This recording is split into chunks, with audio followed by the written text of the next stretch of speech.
Saudara-saudariku yang dikasihi dan mengasihi Tuhan Yesus, apa kabar?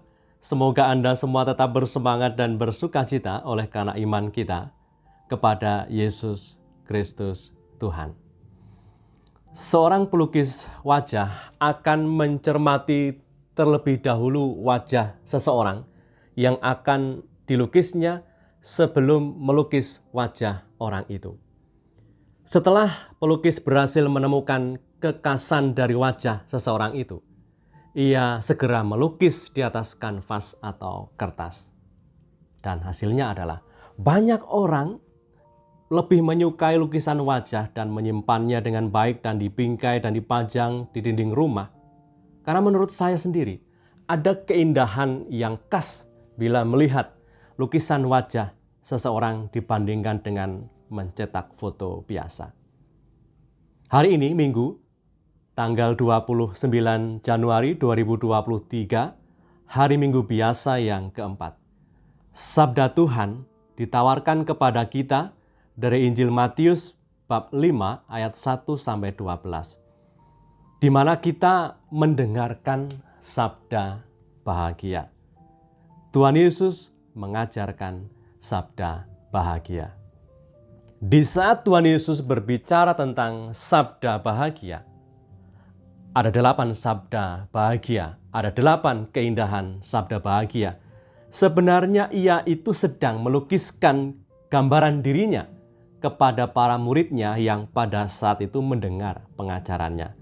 8 sabda bahagia itu adalah: berbahagialah orang yang miskin di hadapan Allah, karena merekalah yang empunya kerajaan surga.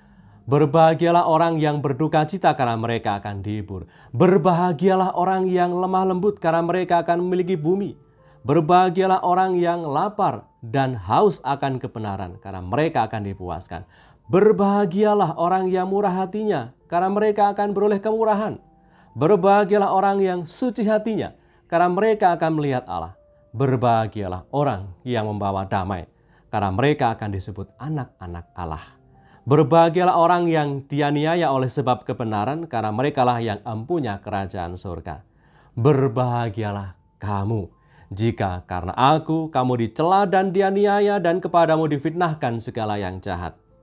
Bersukacitalah dan bergembiralah, karena upahmu besar di surga, sebab demikian juga telah dianiaya nabi-nabi sebelum kamu. Tuhan kita Yesus Kristus dalam pengajaran sabda bahagianya menampilkan dirinya dalam kemiskinan, kesederhanaan, jauh dari glamor harta milik. Hidupnya sungguh-sungguh bergantung pada Allah dalam segala hal. Ia lemah lembut dan rendah hati, menyelamatkan banyak jiwa dengan merendahkan diri, bahkan memberikan dirinya menjadi korban tebusan bagi dosa-dosa kita. Ia berduka cita bila kehendak Allah dan kebenarannya itu belum terjadi di atas muka bumi ini. Ia lapar dan dahaga akan segala yang benar dan mengharapkan agar kita, orang-orang yang percaya, mencintai dan memperjuangkan kebenaran. Bahkan Tuhan Yesus sendiri bersedia berkorban demi kebenaran itu. Ia membenarkan kita, korbannya membenarkan kita yang banyak salah dan cacat celah ini. Ia penuh belas kasih dan murah hati bagi mereka yang remuk redam hatinya karena dikhianati, terluka, dan bagi mereka yang berdosa. Dan Tuhan Yesus selalu memperjuangkan damai sejahtera untuk dunia dan kita semua, para pengikutnya. Tuhan Yesus dalam 8 sabda bahagia tadi telah melukiskan dirinya dalam sabda bahagia itu. Ia pun ingin agar gambaran itu juga menjadi gambaran kita semua yang percaya kepada Yesus dan menjadi pengikutnya. Itulah juga gambaran hidup kita seharusnya.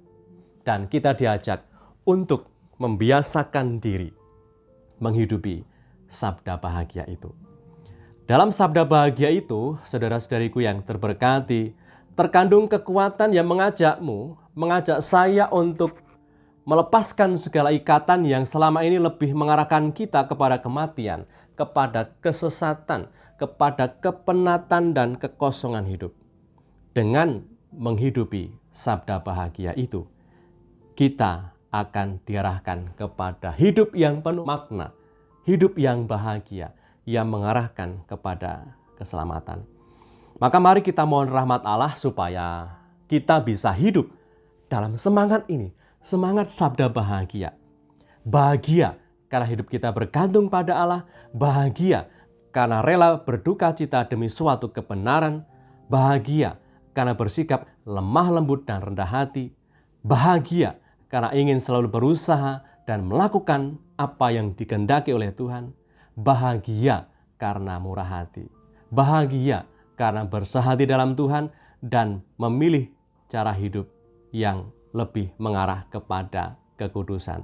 Bahagia karena hidup dalam damai-Nya dan memperjuangkan damai-Nya. Bahagia karena rela berkorban menderita, karena setia sebagai murid Tuhan dan setia memperjuangkan kehendak Allah. Saudara-saudariku yang terberkati, sabda bahagia ini menggenapi dan melengkapi 10 perintah Allah. Kalau kita cermati dan kita lihat dan kita renungkan dalam 10 perintah Allah, 10 perintah Allah ini diberikan oleh Allah kepada Musa di Gunung Sinai. Seperti tercatat dalam kitab Keluaran, di mana di dalam 10 perintah Allah ini menyediakan serangkaian larangan-larangan. Janganlah engkau, janganlah, janganlah, janganlah. Tetapi Yesus dalam sabda bahagia mengajak kita, dan sabda bahagia ini sebagai ajakan, tuntunan, arahan, dan bimbingan hidup agar hidup kita semakin mengarah pada keselamatan kekal. Keselamatan, kebahagiaan tidak hanya pada saat ini, tetapi juga pada saat nanti kita akan mengalaminya.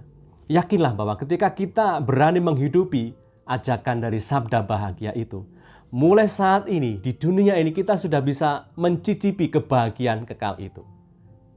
Maka mari kita mohon rahmat Allah agar kita sungguh-sungguh bisa menghidupi ajakan dari sabda bahagia itu.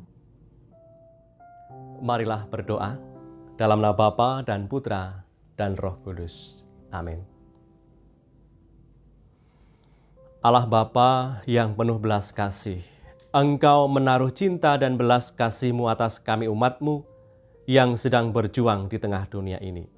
Sabda bahagia Yesus Kristus Putra-Mu menjadi daya dorong bagi kami untuk selalu mendekat kepadanya dan menjadikan pedoman kami dalam menghidupi cara hidup kami sebagai murid-murid-Nya.